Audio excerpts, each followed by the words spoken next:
లేవ్యకాండము 13వ అధ్యాయము. మరియు యెహోవా మోషే అహరోనులకు ఈలాగు సెలవిచ్చెను.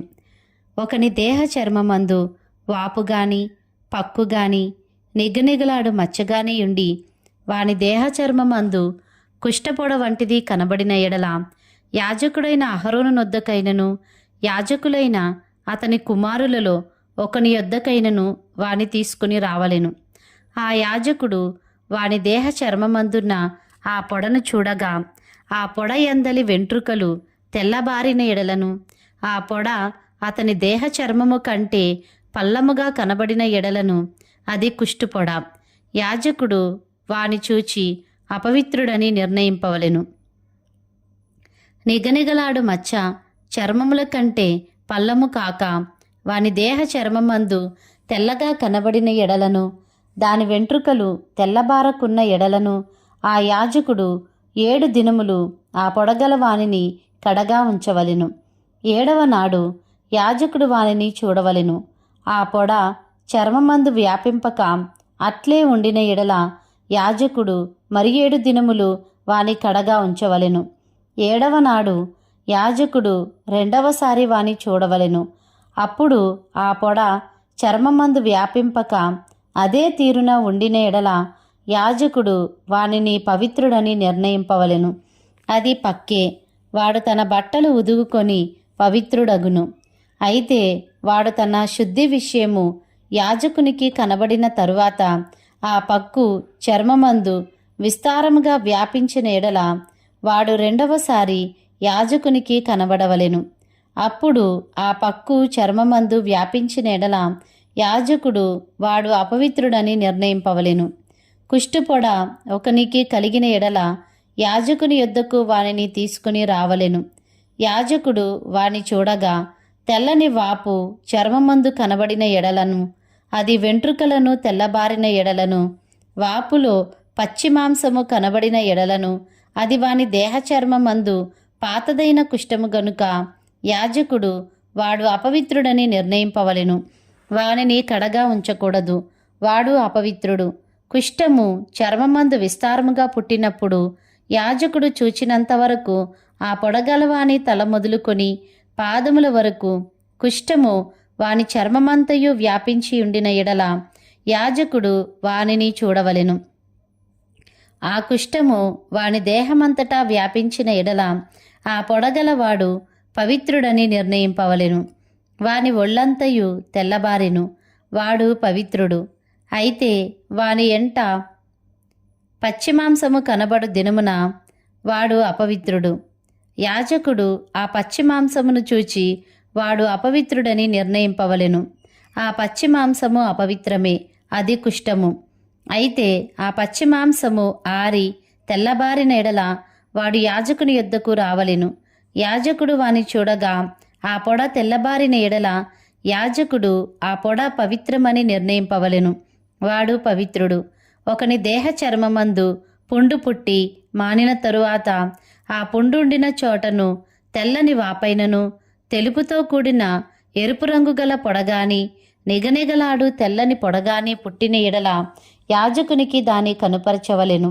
యాజకుడు దాని చూచినప్పుడు అతని చూపునకు అది చర్మము కంటే పల్లముగా కనబడిన ఎడలను, దాని వెంట్రుకలు తెల్లబారి ఉండిన ఎడలను యాజకుడు వాడు అపవిత్రుడని నిర్ణయింపవలెను. అది ఆ పుంటి వలన పుట్టిన కుష్టుపొడ. యాజకుడు దాన్ని చూచినప్పుడు దానిలో తెల్లని వెంట్రుకలు లేకపోయిన ఎడలను, అది చర్మము కంటే పల్లము కాక కొంచెము నయముగా కనబడిన ఎడలను యాజకుడు 7 దినములు వానిని ప్రత్యేకముగా ఉంచవలెను. అది చర్మమందు విస్తారముగా వ్యాపించిన ఎడల యాజకుడు వాడు అపవిత్రుడని నిర్ణయింపవలెను. అది కుష్టుపొడ. నిగనిగలాడు పొడ వ్యాపింపక అట్లే ఉండిన ఎడల అది దద్దురు. యాజకుడు వాడు పవిత్రుడని నిర్ణయింపవలెను. దద్దురు కలిగిన దేహ చర్మమందు ఆ వాత ఎర్రగానే గాని తెల్లగా గాని నిగనిగలాడు తెల్లని మచ్చగానే గాని ఉండిన ఎడల యాజకుడు దాన్ని చూడవలెను. నిగనిగలాడు ఆ మచ్చలోని వెంట్రుకలు తెల్లబారిన ఎడలను, అది చర్మము కంటే పల్లముగా కనబడిన ఎడలను అది ఆ వాత వలన పుట్టిన కుష్టుపొడ. యాజకుడు వాడు అపవిత్రుడని నిర్ణయింపవలెను. అది కుష్ఠము. యాజకుడు దాని చూచినప్పుడు అది నిగనిగలాడు మచ్చలో తెల్లని వెంట్రుకలు లేకయే గాని, చర్మము కంటే పల్లముగా నుండకయే గాని కొంత నయముగా కనబడిన ఎడల యాజకుడు 7 దినములు వానిని కడగా ఉంచవలెను. 7వ నాడు యాజకుడు వాని చూచినప్పుడు అది చర్మమందు విస్తారముగా వ్యాపించిన ఎడల వాడు అపవిత్రుడని నిర్ణయింపవలెను. అది కుష్ఠమే. అయితే నిగనిగలాడు మచ్చ చర్మమందు వ్యాపింపక ఆ చోటనే ఉండి కొంచెము నయముగా కనబడిన ఎడల అది వాతపు వాపే. వాడు పవిత్రుడని యాజకుడు నిర్ణయింపవలెను. అది వాతపు మంటయే. పురుషునికైనను స్త్రీకైనను తలయందేమి గడ్డమందేమి పొడ పుట్టిన ఎడల యాజకుడు ఆ పొడను చూడగా అది చర్మము కంటే పల్లముగాను సన్నమైన పసుపు పచ్చ వెంట్రుకలు కలదిగాను కనబడిన ఎడల వాడు అపవిత్రుడని యాజకుడు నిర్ణయింపవలెను. అది బొబ్బ, తల మీదనేమి గడ్డము మీదనేమి పుట్టిన కుష్ఠము. యాజకుడు ఆ బొబ్బైన పొడను చూచినప్పుడు అది చర్మము కంటే పల్లము కాని ఎడలను దానిలో నల్ల వెంట్రుకలు లేని ఎడలను యాజకుడు ఆ బొబ్బైన పొడగల వానిని 7 దినములు ప్రత్యేకముగా ఉంచవలెను. 7వ నాడు యాజకుడు ఆ పొడను చూడవలెను.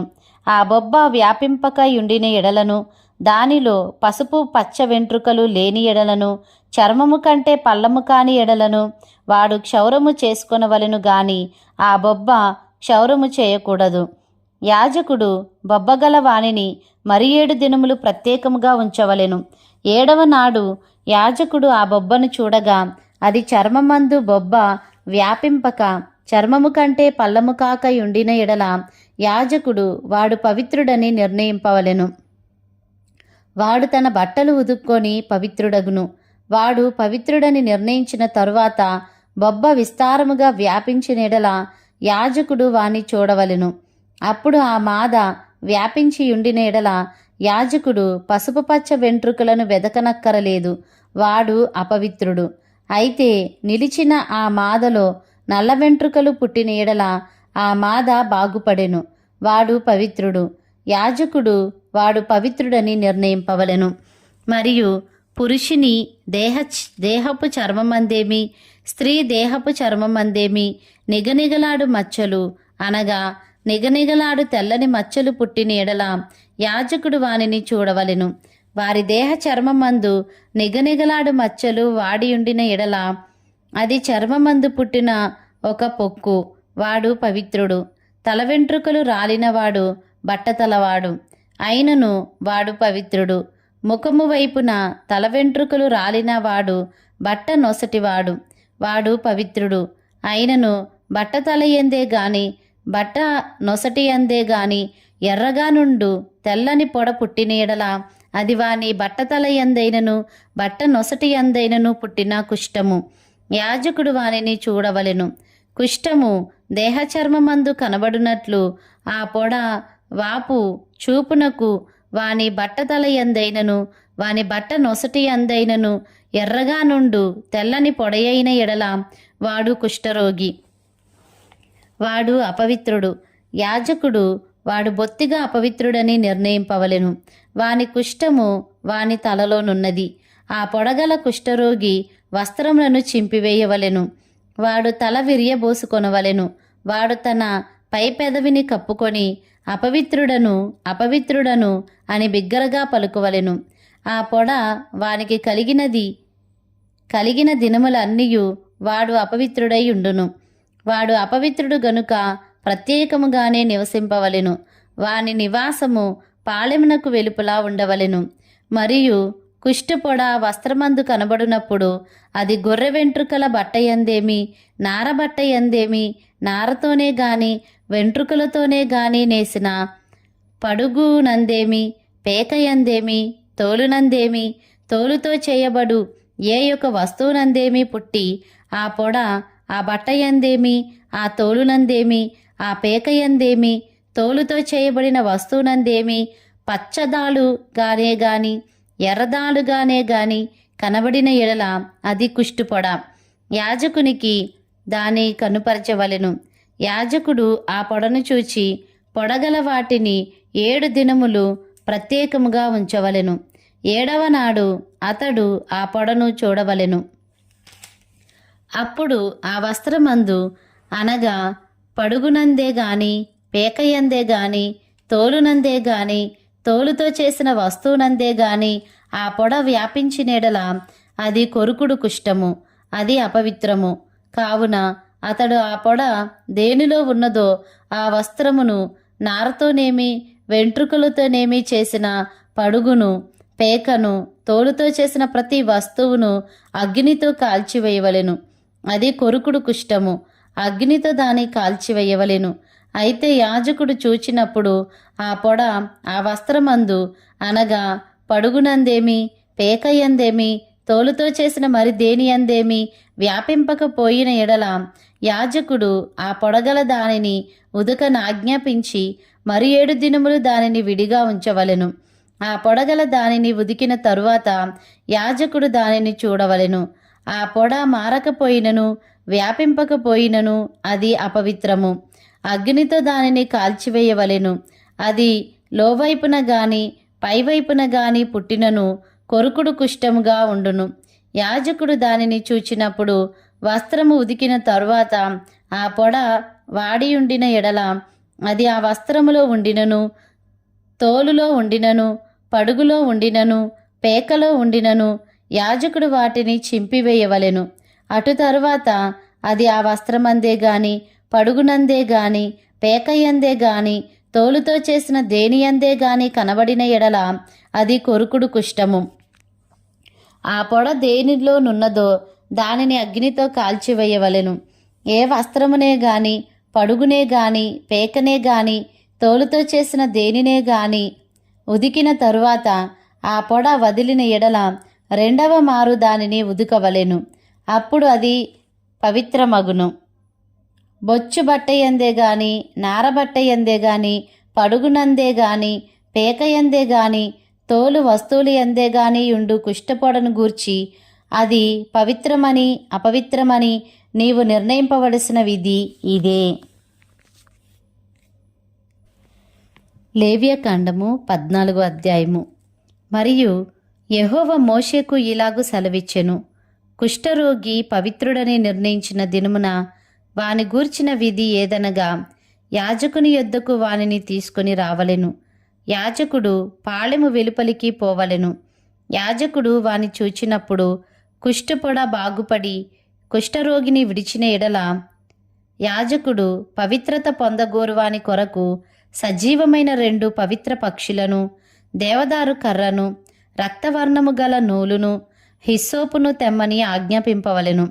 అప్పుడు యాజకుడు పారు నీటిపైని మంటి పాత్రలో ఆ పక్షులలో ఒకదానిని చంపన ఆజ్ఞాపించి సజీవమైన పక్షిని ఆ దేవదారు కర్రను రక్తవర్ణము గల నూలును హిస్సోపును తీసుకొని పారు నీటిపైని చంపిన పక్షి రక్తములో వాటిని సజీవమైన పక్షిని ముంచి కుష్టు విషయంలో పవిత్రత పొందగోరు వాని మీద 7 మారులు ప్రోక్షించి వాడు పవిత్రుడని నిర్ణయించి సజీవమైన పక్షి ఎగిరిపోవునట్లు దానిని వదిలివేయవలెను. అప్పుడు పవిత్రత పొందగోరువాడు తన బట్టలు ఉదుక్కొని తన రోమం అంతటినీ క్షౌరము చేసుకొని నీళ్లతో స్నానము చేసి పవిత్రుడగును. తరువాత వాడు పాళెంలోనికి వచ్చి తన గుడారము వెలుపల 7 దినములు నివసింపవలెను. 7వ నాడు తన రోమం అంతటిని తన తలను తన గడ్డమును తన కనుబొమ్మలను క్షౌరము చేసుకొనవలెను. తన రోమం అంతటిని క్షౌరము చేసుకొని బట్టలు ఉదుక్కొని యొడలు నీళ్లతో కడుక్కొని పవిత్రుడగును. 8వ నాడు వాడు నిర్దోషమైన 2 మగ గొర్రె పిల్లలను నిర్దోషమైన 7 ఆది ఆడు గొర్రె పిల్లలను నైవేద్యమునకై నూనె కలిసిన 3 10వ వంతుల గోధుమ పిండిని 1 అర్ధసేరు నూనెను తీసుకొని రావలెను. పవిత్రపరచు యాజకుడు పవిత్రత పొందగోరు మనుష్యుని వాటితో ప్రత్యక్షపు గుడారం యొక్క ద్వారమున యెహోవా సన్నిధికి తీసుకొని రావలెను. అప్పుడు యాజకుడు 1 మగ గొర్రె పిల్లను అర్ధసేరు నూనెను తీసుకొని అపరాధ పరిహారార్థ బలిగా వాటిని దగ్గరకు తెచ్చి అల్లాడింపబడు అర్పణముగా యెహోవా సన్నిధిని వాటిని అల్లాడింపవలెను. అతడు పాప పరిహారార్థ బలి పశువును దహనబలి పశువును వధించు పరిశుద్ధ స్థలములో ఆ గొర్రెపిల్లను వధింపవలెను. పాప పరిహారార్థమైన దానివలే అపరాధ పరిహారార్థమైనదియు యాజకుని దగును, అది అతి పరిశుద్ధము. అప్పుడు యాజకుడు అపరాధ పరిహారార్థమైన దాని రక్తములో కొంచెము తీసి పవిత్రత పొందగోరు వాని కుడి చెవి కొన మీదను, వాని కుడి చేతి బొటనవ్రేలి మీదను, వాని కుడికాలి బొటనవ్రేలి మీదను దానిని చమరవలెను. మరియు యాజకుడు అర్ధసేరు నూనెలో కొంచెము తీసి తన ఎడమ అరచేతిలో పోసుకొనవలెను. అప్పుడు యాజకుడు తన ఎడమ అరచేతిలో నున్న నూనెలో తన కుడి చేతి వ్రేలు ముంచి యెహోవా సన్నిధిని 7 మారులు తన వ్రేలుతో ఆ నూనెలో కొంచెము ప్రోక్షింపవలెను. యాజకుడు తన అరచేతిలో నున్న కొదువ నూనెలో కొంచెము తీసుకొని పవిత్రత పొందగోరు వాని కుడి చెవి కొన మీదను, వాని కుడి చేతి బొటనవ్రేలి మీదను, వాని కుడికాలి బొటనవ్రేలి మీదను ఉన్న అపరాధ పరిహారార్థ బలిపశువు యొక్క రక్తం మీద చమరవలెను. అప్పుడు యాజకుడు తన అరచేతిలోనున్న కొదువ నూనెను పవిత్రత పొందగోరు వాని తల మీద చమరవలెను. అట్లు యాజకుడు యెహోవా సన్నిధి వాని నిమిత్తము ప్రాయశ్చిత్తము చేయవలెను. అప్పుడు యాజకుడు పాప పరిహారార్థ బలి అర్పించి అపవిత్రత పోగొట్టుకొని పవిత్రత పొందగోరు వాని నిమిత్తము ప్రాయశ్చిత్తము చేసిన తరువాత వాడు దహనబలి పశువును వధింపవలెను. యాజకుడు దహనబలి ద్రవ్యమును నైవేద్యమును బలిపీఠం మీద అర్పింపవలెను. అట్లు యాజకుడు వాని నిమిత్తము ప్రాయశ్చిత్తము చేయగా వాడు పవిత్రుడగును.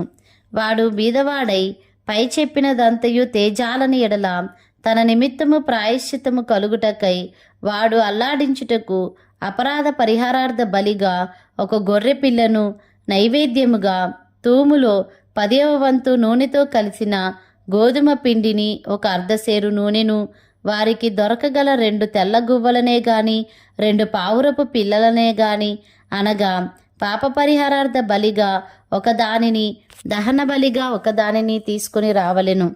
వాడు పవిత్రత పొంది 8వ నాడు యెహోవా సన్నిధికి ప్రత్యక్షపు గుడారము యొక్క ద్వారమునకు యాజకుని యొద్దకు వాటిని తీసుకుని రావలెను.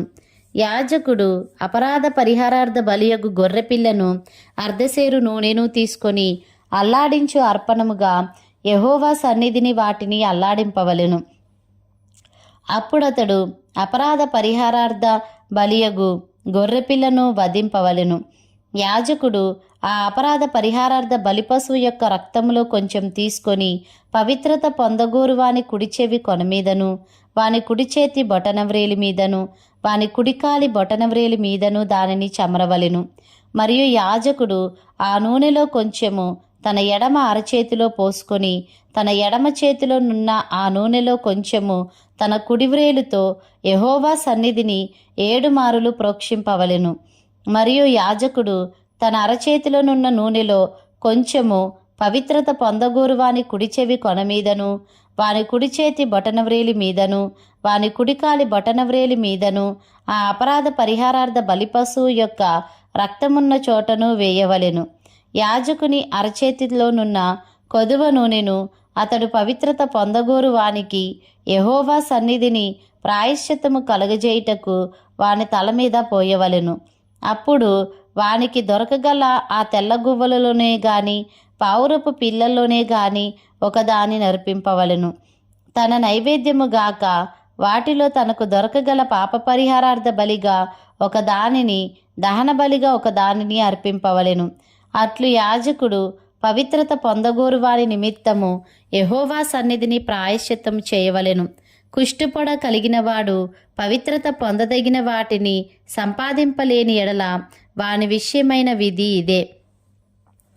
మరియు యెహోవా మోషే అహరోనులకు ఇలాగు సెలవిచ్చెను, నేను స్వాస్థ్యముగా మీకిచ్చుచున్న దేశమునకు మీరు వచ్చిన తరువాత మీ స్వాస్థ్యమైన దేశంలోని ఏ ఇంటనైనను నేను కుష్టుపొడ కలుగజేసిన ఎడల ఆ ఇంటి యజమానుడు యాజకుని యొద్దకు వచ్చి నా ఇంటిలో కుష్టుపొడ వంటిది నాకు కనబడినని అతనికి తెలియజెప్పవలెను.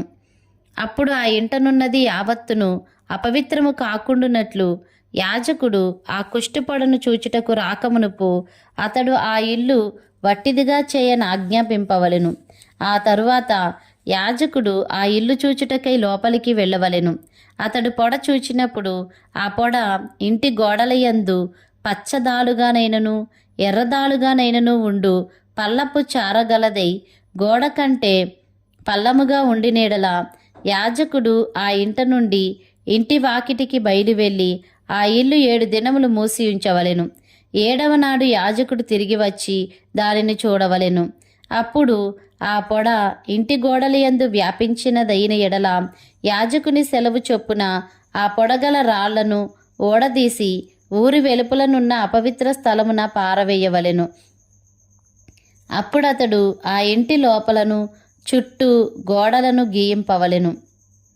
వారు గీసిన పిల్లలను ఊరి వెలుపలనున్న అపవిత్ర స్థలమున పారబోసి వేరు రాళ్లను తీసుకొని ఆ రాళ్లకు ప్రతిగా చేర్పవలెను. అతడు వేరు అడుసును తెప్పించి ఆ ఇంటి గోడకు పోయింపవలెను. అతడు ఆ రాళ్లను ఒడదీయించి ఇల్లు గీయించి దానికి అడుసును పోయించిన తరువాత ఆ పొడ తిరిగి ఆ ఇంట బయలుపడిన ఎడల యాజకుడు వచ్చి దాని చూడవలెను. అప్పుడు ఆ పొడ ఆ ఇంట వ్యాపించిన ఎడల అది ఆ ఇంటిలో కొరుకుడు కుష్టము, అది అపవిత్రము. కాబట్టి అతడు ఆ ఇంటిని దాని రాళ్లను కర్రలను సున్నమంతటిని పడగొట్టించి ఊరి వెలుపలనున్న అపవిత్ర స్థలమునకు వాటిని మోయించి పారబోయింపవలెను. మరియు ఆ ఇల్లు పాడు విడిచిన దినములన్నీయు దానిలో ప్రవేశించువాడు సాయంకాలము వరకు అపవిత్రుడగును. ఆ ఇంట పండుకొనువాడు తన బట్టలు ఉదుక్కొనవలెను. ఆ ఇంట భోజనం చేయువాడు తన బట్టలు ఉదుక్కొనవలెను. యాజకుడు వచ్చి లోపల ప్రవేశించి చూచినప్పుడు ఆ ఇంటికి అడుసు వేసిన తరువాత ఆ పొడ ఇంటిలో వ్యాపింపకపోయిన ఎడల పొడ బాగుపడెను గనుక ఆ ఇల్లు పవిత్రమని యాజకుడు నిర్ణయింపవలెను. ఆ ఇంటి కొరకు పాప పరిహారార్థ బలి అర్పించుటకు అతడు 2 పక్షులను, దేవదారు కర్రను, రక్తవర్ణపు నూలును, హిస్సోపును తీసుకొని పారు నీటిపైన మంటి పాత్రలో ఆ పక్షులలో ఒకదానిని వధించి ఆ దేవదారు కర్రను, హిస్సోపును, రక్తవర్ణపు నూలును సజీవమైన పక్షిని తీసుకొని వధింపబడిన పక్షి రక్తములోను పారు నీటిలో వాటిని ముంచి ఆ ఇంటి మీద 7 మారులు ప్రోక్షింపవలెను. అట్లు ఆ పక్షి రక్తముతోనూ ఆ పారు నీటితోనూ సజీవమైన పక్షితోనూ దేవదారు కర్రతోనూ హిస్సోపుతోనూ రక్తవర్ణపు నూలుతోనూ ఆ ఇంటి విషయంలో పాప పరిహారార్థ బలి అర్పింపవలెను. అప్పుడు సజీవమైన పక్షిని ఊరి వెలుపల నెగర విడువవలెను. అట్లు అతడు ఆ ఇంటికి ప్రాయశ్చిత్తము చేయగా అది పవిత్రమగును. ప్రతి విధమైన కుష్టుపొడను గూర్చియు బొబ్బను గూర్చియు వస్త్ర కుష్ఠమును గూర్చియు వస్త్రమునకైనను ఇంటికైనను కలుగు కుష్ఠమును గూర్చియు వాపును గూర్చియు పక్కును గూర్చియు నిగనిగలాడు మచ్చను గూర్చియు ఒకడు ఎప్పుడు అపవిత్రుడగునో ఎప్పుడు పవిత్రుడగునో తెలియజేయుటకు ఇది కుష్ఠమును గూర్చిన విధి. లేవ్యకాండము 15వ అధ్యాయము. మరియు యెహోవా మోషే అహరోనులకు ఈలాగు సెలవిచ్చెను. మీరు ఇశ్రాయేలీయులతో ఇట్లనుడి, ఒకని దేహమందు స్రావమున్న ఎడల ఆ స్రావము వలన వాడు అపవిత్రుడగును. వాని స్రావము కారినను కారకపోయినను ఆ దేహస్థితిని బట్టి వాడు అపవిత్రుడగును. ఆ స్రావము గలవాడు పండుకొను ప్రతి పరుపు అపవిత్రము, వాడు కూర్చుండు ప్రతి వస్తువు అపవిత్రము. వాని పరుపును ముట్టువాడు తన బట్టలు ఉదుక్కొని నీళ్లతో స్నానము చేసి సాయంకాలము వరకు అపవిత్రుడయ్యుండును. అట్టివాడు దేని మీద కూర్చుండునో దాని మీద కూర్చుండువాడు తన బట్టలు ఉదుక్కొని నీళ్లతో స్నానము చేసి సాయంకాలము వరకు అపవిత్రుడై ఉండును. స్రావము గల వాని దేహమును ముట్టువాడు తన బట్టలు ఉదుక్కొని నీళ్లతో స్నానము చేసి సాయంకాలము వరకు అపవిత్రుడై ఉండును.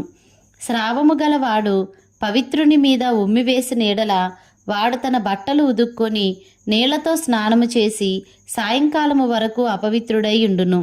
స్రావము గలవాడు కూర్చుండు ప్రతి పల్లము అపవిత్రము. వాని క్రింద నుండి ఏ వస్తువునైనను ముట్టు ప్రతివాడు సాయంకాలము వరకు అపవిత్రుడై ఉండును. వాటిని మోయువాడు తన బట్టలు ఉదుక్కొని నీళ్లతో స్నానము చేసి సాయంకాలము వరకు అపవిత్రుడై ఉండును. స్రావము గలవాడు నీళ్లతో చేతులు కడుగు కొనకయే ఎవని ముట్టున్నో వాడు తన బట్టలు ఉదుక్కొని స్నానము చేసి సాయంకాలము వరకు అపవిత్రుడై ఉండును. స్రావము గలవాడు ముట్టుకొనిన మంటి పాత్రను పగలగొట్టవలెను. ప్రతి చెక్క పాత్రను నీళ్లతో కడగవలెను. స్రావము గలవాడు తన స్రావము నుండి పవిత్రత పొందినప్పుడు తన పవిత్రత విషయమై 7 దినములు లెక్కించుకొని తన బట్టలు ఉదుక్కొని పారు నీటితో వడలును కడుగుకొని పవిత్రుడగును. 8వ నాడు 2 తెల్ల గువ్వలనైనను 2 పావురపు పిల్లలనైనను తీసుకొని ప్రత్యక్షపు గుడారం యొక్క ద్వారం నొద్దకు వచ్చి యెహోవా సన్నిధిని వాటిని యాజకునికి అప్పగింపవలెను. యాజకుడు వాటిలో ఒకదానిని పాపపరిహారార్థ బలిగాను ఒకదానిని దహన బలిగాను అర్పింపవలెను. అట్లు యాజకుడు వాని స్రావము విషయంలో యెహోవా సన్నిధిని వాని నిమిత్తము ప్రాయశ్చిత్తము చేయవలెను. ఒకనికి స్ఖలనమైన ఎడల వాడు సర్వాంగ స్నానం చేసుకొని సాయంకాలము వరకు అపవిత్రుడై ఉండును. ఏ బట్ట మీదను ఏ తోలు మీదను వీర్యస్ఖలనమగునో ఆ బట్టయు ఆ తోలును నీళ్లతో ఉదుకబడి సాయంకాలము వరకు అపవిత్రమై ఉండును. వీర్యస్ఖలనమగునట్లు స్త్రీ పురుషులు శయనించిన ఎడల వారిద్దరూ నీళ్లతో స్నానము చేసి సాయంకాలము వరకు అపవిత్రులై ఉందురు. స్త్రీ దేహమందుండు స్రావము రక్తస్రావమైన ఎడల ఆమె 7 దినములు కడగా ఉండవలెను. ఆమెను ముట్టు వారందరూ సాయంకాలము వరకు అపవిత్రులగుదురు. ఆమె కడగా ఉన్నప్పుడు ఆమె దేని మీద పండుకొనునో అది అపవిత్రమగును. ఆమె దేని మీద కూర్చుండునో అది అపవిత్రమగును. ఆమె పడకను ముట్టు ప్రతివాడు తన బట్టలు ఉదుక్కొని నీళ్లతో స్నానము చేసి సాయంకాలము వరకు అపవిత్రుడై ఉండును. ఆమె దేని మీద కూర్చుండునో దాని ముట్టు ప్రతివాడు తన బట్టలు ఉదుక్కొని నీళ్లతో స్నానము చేసి సాయంకాలము వరకు అపవిత్రుడై ఉండును. అది ఆమె పరుపు మీదనైనను ఆమె కూర్చుండిన దాని మీదనైనను ఉండిన ఎడల దానిని ముట్టువాడు సాయంకాలము వరకు అపవిత్రుడై ఉండును. ఒకడు ఆమెతో శయనించుచుండగా ఆమె రజస్సు వానికి తగిలిన ఎడల వాడు 7 దినములు అపవిత్రుడగును. వాడు పండుకొను ప్రతి మంచము అపవిత్రము. ఒక స్త్రీ కడగా ఉండు కాలమునకు ముందుగా ఆమె రక్తస్రావం ఇంకా అనేక దినములు స్రవించినను ఆమె కడగా నుండి కాలమైన తరువాత స్రవించినను ఆమె అపవిత్రత ఆమె కడగా నుండి దినములలోనే వలె ఆ స్రావ దినములన్నీ ఉండును. ఆమె అపవిత్రురాలు. ఆమె స్రావ దినములన్నీ ఆమె పండుకొను ప్రతి మంచము ఆమె కడగానున్నప్పటి మంచము వలె ఉండవలెను. ఆమె దేని మీద కూర్చుండునో అది ఆమె కడగా ఉన్నప్పటి అపవిత్రత వలె అపవిత్రమగును. వాటిని ముట్టు ప్రతివాడు అపవిత్రుడు. వాడు తన బట్టలు ఉదుక్కొని నీళ్లతో స్నానము చేసి సాయంకాలము వరకు అపవిత్రుడై ఉండును. ఆమె ఆ స్రావము కుదిరి పవిత్రురాలైన ఎడల ఆమె 7 దినములు లెక్కించుకొని అవి తీరిన తరువాత పవిత్రురాలగును. 8వ నాడు ఆమె 2 తెల్ల గువ్వలనైనను 2 పావురపు పిల్లలనైనను ప్రత్యక్షపు గుడారం యొక్క ద్వారమునకు యాజకుని యొద్దకు తేవలెను. యాజకుడు ఒకదానిని పాపపరిహారార్థ బలిగాను ఒకదానిని దహన బలిగాను అర్పింపవలెను. అట్లు యాజకుడు ఆమె స్రావ విషయమై యెహోవా సన్నిధిని ఆమె నిమిత్తము ప్రాయశ్చిత్తము చేయవలెను. ఇశ్రాయేలీలు తమ మధ్య నుండు నా నివాస స్థలమును అపవిత్రపరిచినప్పుడు వారు తమ అపవిత్రత వలన చావకుండునట్లు వారికి అపవిత్రత కలుగకుండా మీరు వారిని కాపాడవలెను. స్రావము గలవాని గూర్చియు వీర్యస్ఖలనము వలని అపవిత్రత గలవాని గూర్చియు కడగానున్న బలహీనురాలిని గూర్చియు స్రావము గల స్త్రీ పురుషులను గూర్చియు